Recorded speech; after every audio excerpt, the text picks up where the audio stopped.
Welcome to Charity Therapy, a podcast from Birkin Law about building better nonprofits. I'm your host, Jess Birkin.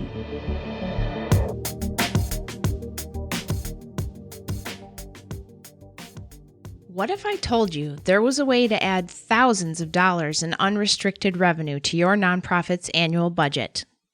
Today's guest is an executive director who created a $70,000 opportunity fund by changing one big thing. Stay tuned to find out more. Hi, I'm Maria Huntley. I am currently serving as the CEO of the Minnesota Academy of Family Physicians. We are a nonprofit located here in Minnesota, representing 3,200 family physicians, family medicine residents, and students here in Minnesota. Right on. I'm super glad that you are here. And full disclosure, your organization is my client and we work together. And yes, we benefit from your Mission Guardian program. Yes, thank you. Thanks for the shout out. And we've known each other for quite a long time, actually. So I'm excited for you to be here just because it's fun to see you. It's fun to see you too. So this year, this past year, your group has gone through like so much change and had so many good outcomes. I'm hoping that you would kind of tell us about all of the stuff that has resulted from all these changes that you guys have done. Sure. So I'd like to point out that we have gone through a lot of changes. And in my brain, I separate them out. We have kind of some operational changes, which we're going to talk about today, which is really exciting. We've also gone through some strategic visioning and strategic direction change in our organization. That's been fun as well. And maybe that's a conversation in the future. But I'm excited today to focus a little bit on some of the evolved approaches to our operations because they've really had a positive impact on the mission. And I think that, it all kind of starts with our office. And I'm a little surprised to be sitting here today kind of saying that because I don't know a year ago that I could have predicted this, but we transitioned this past year from a traditional 2,000 square foot office. I had a lovely office with a door and a beautiful view. My team all had very comfortable office spaces to work out of. And there was nothing wrong with that. And we had the opportunity to kind of reimagine what that might look like when our office, our long-term office lease came up. So we as a team spent the time kind of looking at what our solutions might be to whether we wanted to stay where we were. We had no reason that we needed to leave. There was no crisis. There was no urgency for us to make a shift. But we just felt it was probably wise as a nonprofit to kind of take the opportunity to step back and evaluate what our operational kind of picture looked like. That's a really good point because sometimes there are like legal points where the contract is expiring, right? So the Academy is a long-standing organization. It's been around for a long time. What year did you join them? I joined in 2015, so I'm coming up on my 4th anniversary. Yeah, so you've been there for a while, but you're by no means like the founding executive person there. So you're coming in to a long-standing organization, and then this lease comes up for renewal, and you sort of took that as an opportunity to reassess, right? I think a lot of organizations tend to just blindly, just renew. We've been here forever, or maybe we want to relocate to a different space. But I think that's a great point to take those opportunities when there's a legal transition that's happening because the contract is ending to take stock. So I love that you did that. Absolutely. And I can't say for sure, but I'm pretty darn positive, Jess, it would have been way easier to just renew that lease and keep things status quo. For sure. Now, I'm not suggesting that I regret the changes we made because I don't by any means, but it would have been a lot easier, which I think I find myself wondering if a lot of nonprofit leaders who are so busy and wearing so many hats and having to do all the things, right, might find themselves in a similar position where a contract is up. The easy thing is to just renew but that might not be the right thing for the organization. Yes. And that's what I kept going back to of what decisions are we making operationally that are the right decisions to support our mission? Yeah. Interesting. So what happened next? I engaged our team, and as a leader of an organization, there is always that tricky balance of having engagement with your team and input, but also knowing that you're the one that has to ultimately make and live with whatever decisions that are made.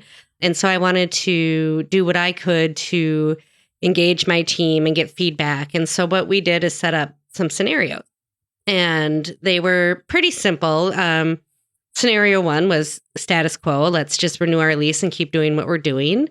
The second scenario was looking at what if we continued to have a traditional office space, but maybe in a different location. One of the things that I felt was a bit challenging is we weren't centrally located within the metro area. So that was another option we looked at and explored. Well, let's just move our office and replicate what we're doing in a different location. The third option we looked at is, I would describe a hybrid of what if we had a space, perhaps it's smaller, and we looked at a culture of flexible work environment where maybe we don't all need an office, but maybe we still have some sort of hybrid. And then we also looked at what if we became 100% virtual. And at the end of the day, I would describe what myself and my team really wanted was the flexibility to be able to work from anywhere, but also a place where they could go to work. Yeah. And you are a mom, so you know the value of being able to stay home with a sick kid when you want, or they've got the day off school. So there's a lot of work-life balance that comes with the opportunity to work remotely. I think that's sort of people can have strong opinions about it one way or the other. Like they're convinced that their employees will be unproductive if they work from home. Were you concerned about that at all? Sure. I mean, of course, there are risks involved with that. I would say some of the key takeaways that I've learned is that regardless of what your work environment is, you need to prioritize having a team that you trust. And when you have a team that you trust and when you're all on the same page working towards common goals, a lot of those worries go away. And what we really did was shift from having an environment that focused on when you were in an office to focusing on outcomes. Yes. And my experience has been my team is working smarter and harder to accomplish the goals we have as an organization so that they can continue to experience the flexibility that we're able to offer in our new environment. So you guys moved?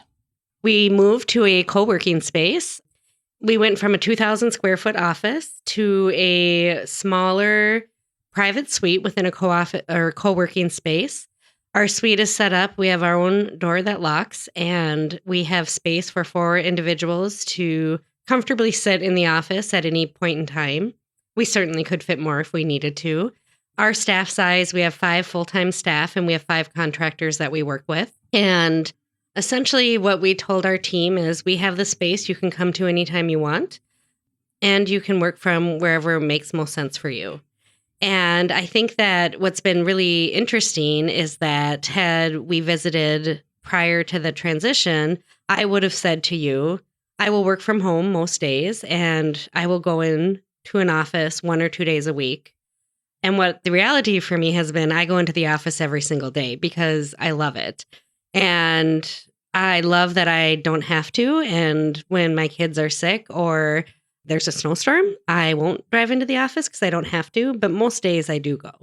That's super interesting because you were sort of the catalyst for the change. And then you end up being the one who likes going to the office after all. But isn't that funny how the fact that you get to make the choice, it's a different calculation. Like the value you place on going to the office, it's not drudgery because you don't have to be there. You just want to be there. Exactly. Which is cool. And on the flip side, I have some of my colleagues and some of my team members who weren't really jazzed with the idea of working out of their home, who now that we've been able to help set them up with resources that were important to them to be able to be productive in that environment, now they work from home and only come into the office when we have meetings. And so it's been a really interesting exercise for us because it's for a handful of us, it's exactly opposite of what we thought it would be. And that's okay. Because we're all working in a way that we're all able to be the most productive.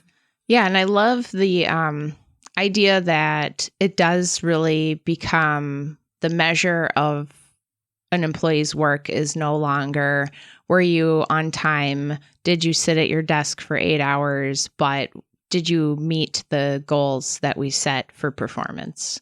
That, I think, is something that benefits everybody, because just butts in the seats, having managed lots of interns in my day, yeah, you can have some very unproductive butts in seats for 8 hours a day. Absolutely. And I think what my team would tell you if they were here is that, and what I've observed is that people are motivated to do a good job and to meet their goals and to serve our members and to support their team members, because they want to maintain this work environment that is supportive of them as individuals. And when you can create that environment, my team is working. And when I say they're working harder, I'm not saying they're working more, but they're really focused and really working hard to meet the needs of our members and to meet the needs of their colleagues so that we can continue to maintain this flexible work environment. Yeah, work smarter, not harder. Right? Exactly. Yeah. So what has happened since the move? Well, I think one of the biggest and most important outcomes that I'm trying to figure out how to preach this in the nonprofit community was the financial cost savings that we have experienced, which interestingly enough was not our motivation for this change and was not really on my purview initially. But the transition over the last year, now that it's complete, has allowed us to invest an enormous amount of our financial resources towards our mission instead of towards our operations. And I can't tell you how incredible that has been to create an environment for our team to be able to step back and talk about some of the programs that we've thought, wouldn't this be great if we could do this for our members if we only had the resources? And to all of a sudden have those resources appear in a way that we didn't have to work for them. Now, I don't want to suggest liquidating an office is not work, because it is. And I worry that that might be a barrier for a lot of nonprofit leaders when they think about making a transition like this. And I'm not going to suggest it wasn't easy or that it wasn't time consuming, because it certainly was. But now that I'm on the other end of it, the freedom and the mind space that I have when I'm not thinking about all the things I used to have to think about with an office, not to mention the financial savings, have been significant. And it's been really exciting to be able to think about how to invest those resources back into our mission instead of investing them into a lease and a copier and a phone system and all of the things that come with a traditional office. Yep. So, I mean, just to break that down a little bit, you and I were co-working together for a while until I moved my office. So I'm familiar with the co-working model and the particular space that you're officing at. You've got high-speed internet. They provide all the coffee, tea, and whatever you can shake a stick at. They've got a front desk that's staffed by a person. They've got a copier that you have access to. You know, you have to pay for printing. But to just get rid of all of those sort of like office manager, administrative, we got to get another Culligan jug because our water is good. You know, all of that stuff is no longer filling up space in your brain and on your ledger. It is extremely freeing. It's just like makes running the business so much easier. I can definitely attest to that. Well, and in addition to all the benefits you just listed, one of the other things that I really appreciate is our access to a variety of different size meeting rooms that are all set up with the technology to offer video meetings, which is really important to us for those of you who are familiar with the geography of Minnesota and you're a nonprofit representing Minnesota, there are some challenges from a geographic perspective to engage our members from all across the state. And we now have access to an incredible number of different meeting rooms that have all the technology that we need to be able to set up engaging meetings. And it's all there. And I don't even have to think about it. And there's an IT person. So that when, it doesn't work, the sound doesn't work, whatever, there's someone there to help make it work for you. And not only are they there to help make it work, they're happy to help you. Right? Yeah.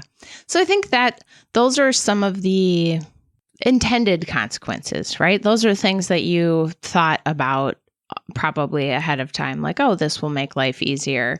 Were there unintended consequences of giving up the office? No.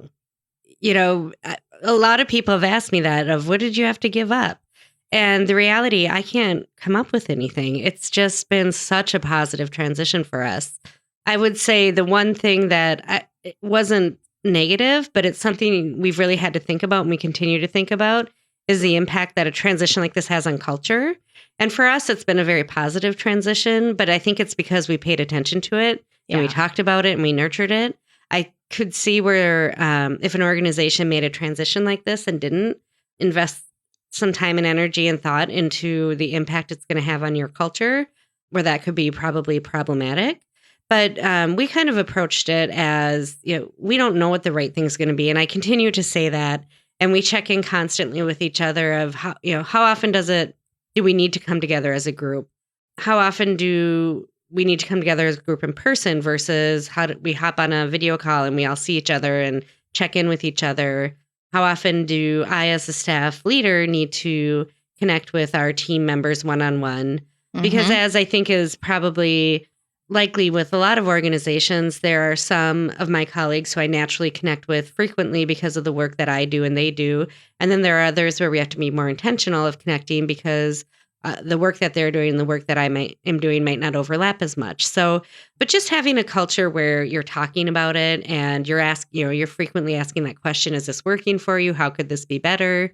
Which are pretty simple things to do, actually. And one could probably argue those are things you should be doing even in a traditional work environment. Yes. So, but I love that you bring that up, though. And I think that you are sort of maybe not uniquely, but you are the kind of leader that thinks about those things. And some of that is you've got the master's in nonprofit management and you've got a long history from association management. So like organizational culture is something that you, I think maybe more than other people have paid attention to, learned about, and had to be mindful of in the various organizations that you've transitioned between, especially in association management, just because you were constantly juggling lots of organizational cultures and seeing in stark relief the differences between them, right? So I love that you bring that up because that seems to me to be one of the most critical aspects to making a change like this. How will making that change exacerbate negative elements of a culture or unintentionally bring about negative elements of organizational culture, and purposely cultivating positive, how do we stay on track? How do we stay a team, even though we might not all be in the same room? So I love that. That's absolutely. Yeah. And I will say I feel very fortunate because based on advice from others who've done this before me, I was told I need to be willing and prepared for the fact that making a transition like this might not work for everyone on our current team. And that is a difficult reality to process. But it was helpful to always kind of have my guiding star, which was, what am I doing that's best for our organization, what's best for our mission, and what's best for our membership? Being a member-driven, member-led organization, really, at the end of the day, it needs to come back to that. And it can't be about me or it can't be about any one of my team members, but it really has to be about what's best for the organization. And so using that as kind of our guiding star as we hit any bumps in the road or any questions or any challenges throughout the way, that was kind of, as a nonprofit, you always go back to your mission, right? To when you're making difficult decisions of, how does this align or apply with the mission? And we took that similar approach as we were going through this exercise as well, of removing our personal needs and our personal, do I want an office that's closer to my home? Well, of course. But you know what? I'm not always going to be the leader of this organization. And so making sure we're making decisions and not about us individuals who are there today, but making decisions on what the organization really needs now and in the future. Yeah, right on. So how has your sort of like nonprofit administrative life, as it were, changed as a result of this move? I think there are a lot of changes. I think the one that I have noticed the most so far is just the flexibility that this transition offers to us as an organization related to our planning strategically and our long-term vision of our organization. In our old environment, we would have to sign a 5-year lease, and 5 years is a long time. That's a long time. And a lot can change and a lot can happen, especially with an organization like ours that really looks to be flexible and nimble and evolve to ensure that we're relevant to our members. And that can change pretty quickly, especially, we work in healthcare, and while some things move like molasses, there are other things that move rather quickly. And so in our new office environment, we have 6-month leases, and those feel much more manageable and reasonable to me, because what that will allow us to do, should we get a grant or look at developing a new program, whether long or short term, it allows us to flex. If we need more space, we can get more space. If we need less space, we can, make those adjustments based on what's happening with our organization right now.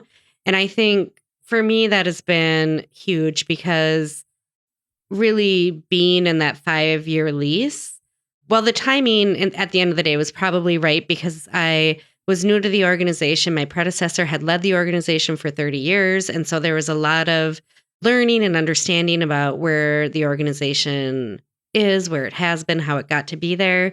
And so while the 4 years between when I started and the lease expired in some ways felt like a long time, when I reflect on it, it really gave me the opportunity to be thoughtful about what was right for our organization.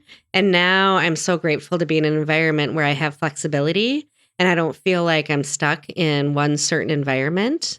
And so I think for nonprofit leaders, I don't think that's unique in the nonprofit world. I think that happens quite a bit. And so if leaders could think about how they can set themselves up in an environment where they have that flexibility, where they feel like they're not tied to something long term, I think that's a really important aspect of this change that I would really encourage other leaders to think about how that could impact them, their organization, and the mission that they're working on. Yeah, that's great. And it's one of those things where, the nonprofits as a sector, we have a hard time often being innovative because it feels very risky, and risk sounds expensive, and expensive sounds like more overhead and more just it's a stack of dominoes, right? So I love that the short-term aspect allows you to have those opportunities and take them without incurring big risk costs, because you can port all your numbers, you can change your location within 6 months, you can scale up your team or scale down your team because you are very flexible in your ability to do that. So I love that it promotes your opportunity to be more innovative, which it is so needed in our sector. It's a very conservative sector ultimately. Yes. Well, and I will, to expand on that a little bit, if it sounds daunting or intimidating to hear about flexibility and nimble and being able to change every 6 months, I understand that. But I also will tell you, now that I'm in that space, it's much more liberating, and it's much more, comforting. And I feel in my leadership that I have that flexibility. I think the biggest barrier, and what I often wonder in the nonprofit community, if that biggest barrier, which was mine, is just the idea of leaving that comfortable traditional workspace that's always been. So I am wondering if there's opportunity for me to encourage other nonprofit leaders to figure out how they can get themselves comfortable to get over that hump. I mean, as I alluded to earlier, it wasn't an easy process to go through, no doubt. Oh, yeah. There was time, there was energy, there was expense. Mm-hmm. But the reality of it is, we have an annual operating budget of $1.2 million. And we are saving anywhere between $60,000 and $70,000 a year with this transition, which is not insignificant. And if you look at that year after year over time and being able to leverage those resources and put them back into the mission, I'm hard pressed to say that anyone wouldn't and shouldn't do this and go through this exercise, because I can't imagine there are a lot of environments that wouldn't allow something similar. Right. Yeah. I mean, there gets to a point where you have so many people on staff that perhaps it financially makes more sense to have a dedicated 5-year lease in a place, or you're doing direct beneficiary services where people come to you and you need to have like a brick and mortar presence. But for nonprofits with employees, I would say under 50, certainly under 20, this is a totally viable solution. And the infrastructural costs that you've saved and being able to create that opportunity fund to better serve your members is just really incredible. That's really awesome. Yeah, I'm hopeful it's inspiring to some. All right. So with that, it's time for the 3 wrap-up questions. Are you ready? I am ready, Jess. All right. First, is there a charity or a cause that is important to you you want to give a shout out to? Oh boy, yes. So many, of course, but I have a handful of charities that I give to monthly, and the one I would give a shout out today is Planned Parenthood, because I believe strongly in a person's choice, and their work is inspiring and important. Awesome. Question 2. What is the strangest job you've ever had, or like the weirdest thing you've ever had to do at work? So my whole 20 plus year career has been working with membership organizations. And I think kind of related to what we're talking about today, I did have one membership organization that when they hired me, I had to go into a 5,000 square foot office space that had been occupied by 3 employees who had all been fired, and kind of go through, 75 years of stuff that, that was a several week project, and it was fascinating to see not only the fun, important, interesting history, but the amount of stuff that people thought they needed to hang on to.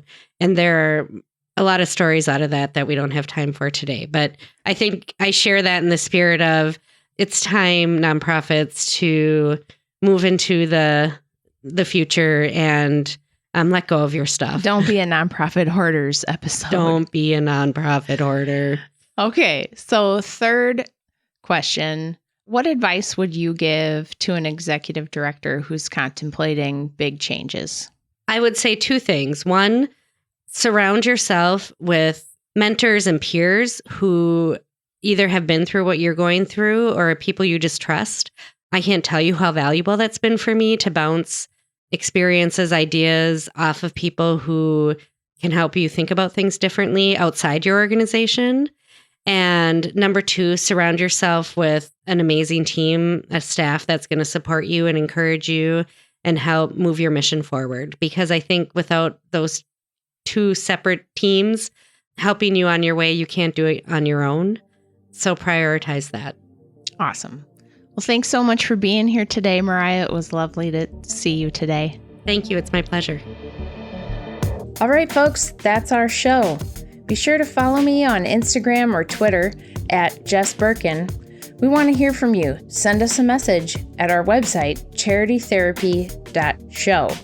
And don't forget to subscribe to our newsletter at birkinlaw.com/signup. Charity Therapy is a production of Birkin Law Office, PLLC. Our theme song is by Whalehawk. And remember, folks, this podcast is produced for your entertainment and is not a substitute for actual legal advice.